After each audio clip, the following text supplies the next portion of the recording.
Well, I'm talking to Valeri Larko, who's what I would call amazing, an amazing artist. Um, she grew up, I think, in New Jersey in the United States, and she now works in a suburb or a district of New York City, New Rochelle, as I understand it from reading her stuff in her website. Um, Valerie is I don't know, her work when I look at it online is it's like brilliant dramatic stage settings and kind of largeness of scale, like almost like looking at the ruins of ancient Rome and in amongst detailed, you know, prolific junk and decay, the decay and the rebuilding of the urban American big city, New York landscape. You know, a leaf, if you see a leaf fallen and scuttering along the sidewalk, we think of it as dead and worn out and much diminished from its live state. But it's still part of the growth and renewal, only in different form. Valerie's work brings me that message very strongly.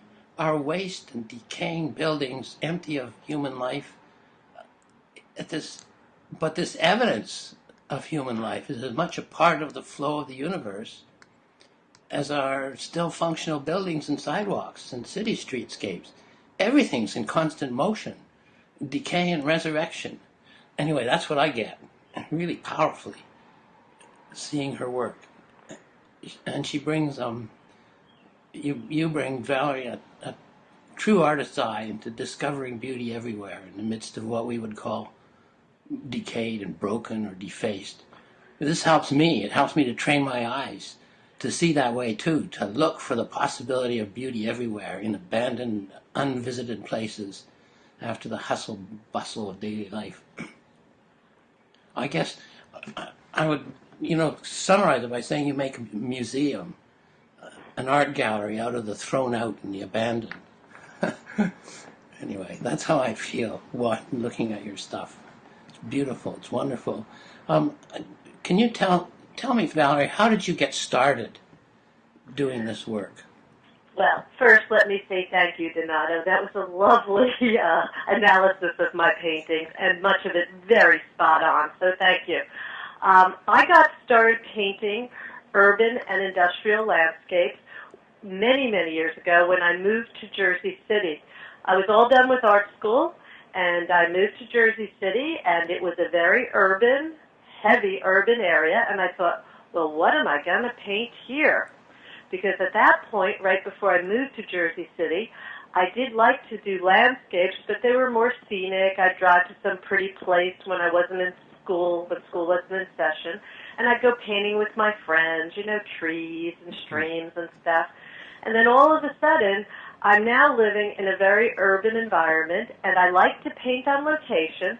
So I'm like, well, I'm not going to drive an hour to find something so-called pretty or scenic. So I said, well, I'm going to look right here where I live, right here in funky Jersey City, New Jersey. Wow. So I drove around in my car, and then I got my French easel out of the car and set up right. The very first one was right in a local park, which overlooked a very urban and industrial site. Jersey City is surrounded by industrial parks, which I soon discovered in my explorations of my new home.